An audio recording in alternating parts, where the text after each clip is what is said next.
Good evening, my darklings. Tonight's gruesome tale is about a group of individuals whose lives revolved around getting high, only for them to end up very, very low. Who I am ain't important. I'm just a guy from Brooklyn with a story to tell you. It's 1978 in Manhattan, mostly the areas around the Chelsea Hotel. That was one fucked up place. I don't give a shit about its historic status. There's something bad about that place. Bad energy, you dig? Artists carry a lot of fucking baggage and demons, man. Sid Vicious and Nasty Nancy. He was a good kid, but lost. You know the type. I met them both soon after they came to NYC. Human wreckage, I tell ya, but what fucking right do I have to talk? I'm a damn junkie doing whatever to score. There's a story about Sid and Nancy I doubt anybody but me knows. Sid was trying to break away from Nancy. All that bitch did was scream and make a scene. Sid was too fucked up most of the time to care. Other times he numbed himself just to tune her out. They didn't have no great love affair. Sex and drugs made them codependent. That's it. Now, Nancy was smart as shit, as well as being batshit crazy. I don't think the kid knew what hit him, to be honest. Even though he wasn't no fucking choir boy, no one could prepare for a chick like that. You dig where I'm at? Anyways, back to the story. Sid was getting tired of Nancy and the entire junkie trip. He was trying to break away from her and clean up his act. There was a girl in our scene named Becca, who wore baby doll dresses and high-heeled Mary Janes.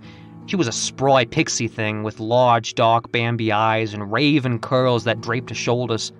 Sid called her Misty Rain, because she reminded him of home. Misty was good people. She really was, and wasn't your typical junkie. For one thing, she came from money, but had a daddy who was too handsy, if you get me.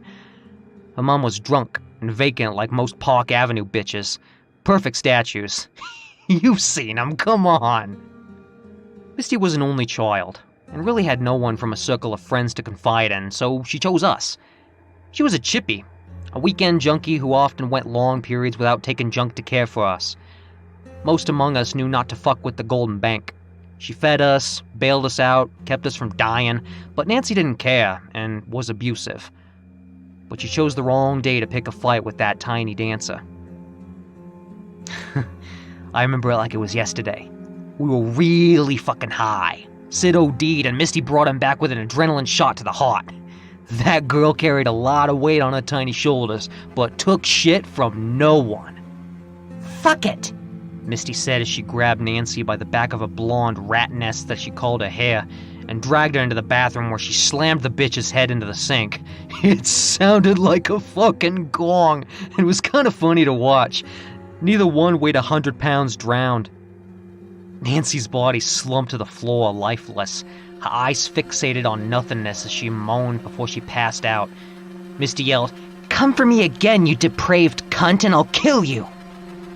After that, it was weeks before anyone saw or heard from Misty. Sid wasn't around much either. He made up reasons to be away from Nancy. It wasn't until later I found out why. Nancy fucked me and kept me high, so I'd do what she wanted. She wanted me to follow Sid to see what was what. I didn't want to, but like I said, I'm a junkie and Smack is my wife. I found them living in the village in the little apartment. Misty was trying to wean Sid off drugs because she was pregnant with his child, and had been for some time. The baby doll dresses hid a growing belly, but there was no hiding it now. Sid and Misty returned to room 100 at the Chelsea to collect his things. And that's when I knew I was a no-good, dickless piece of shit. Nancy orders me and two other guys to rush him, knock Sid out, and shoot him up.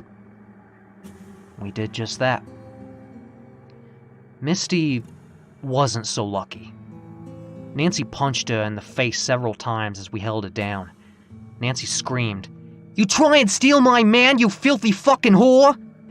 Misty shot back, "Filthy whore? Have you seen or smelled yourself lately? You can't steal the willing.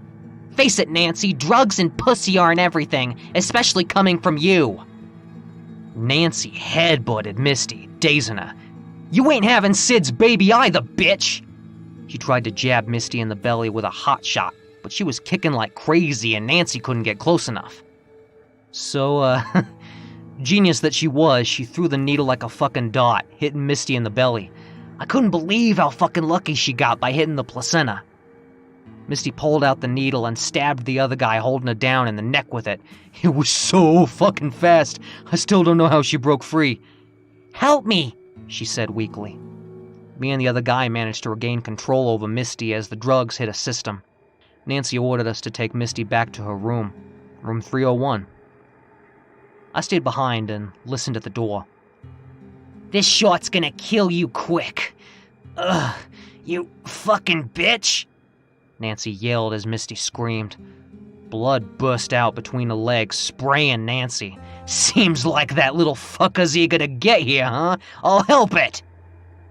I opened the door and saw Nancy stick her hands inside Misty, viciously yank the baby out, breaking its tiny neck. Misty was bleeding out, barely conscious when Nancy placed a dead baby in her arms. "Poor little thing. Wasn't her fault. She looks like Sid. What have I done?" Misty looked down at her daughter, then back at Nancy. "I'm gonna kill you from the other side!" Nancy came flying out the room, bumping into me. "I told all of you to fuck off, but here you are!" Once back in room 100, Nancy kicked the other two men out, but made me stay. Sid was still out of it as she shot up and laid down beside him. I shot up as well and hoped to OD, but no such luck. What happened to me was far worse than death. While still in my stupor, I saw Misty come into the room, carrying a baby still attached to the bloody umbilical cord that dangled between her legs like a twisted necklace. She picked up Sid's knife, grabbing Nancy by the hair, dragging her out of bed and into the bathroom where she laid her out once before. Her face was in a contorted, gruesome mask of rage. She made an unholy shrill as she stabbed Nancy in the stomach. When she spoke, it sounded like several people using the same voice. "I told you I'd kill you from the other side." Misty then turned her attention to me. I watched in horror as the corpse baby climbed down her body and headed towards me, while dragging Misty along by the cord. The little girl had no eyes, like black cigar burns, sharp fangs and fingernails. Its cries were otherworldly as it ripped me to pieces, devouring my soul. It left nothing of me behind. No skin, bones, or blood. Nothing. Misty vomited me back into existence, an abomination whose only purpose was to serve her and that monster of a child. You may think I deserve this. I don't. It's a never-ending hell. I even whispered into Sid in his mom's ear, convincing him to use smack once he got out of Rikers. Yeah, I wanted him dead, so fucking what? I thought that by killing Sid I'd be free, but I was wrong. I don't know why I didn't wake. I guess Nancy got to him first. If you happen to be walking around 222 West 23rd Street, between 7th and 8th, in the neighborhood of the Chelsea Hotel, or if you book room 301 and see a pretty girl holding a baby, run. Because she'll morph into a bloody mess, begging you to help her. She's looking for Sid. He's dead. And you can't help.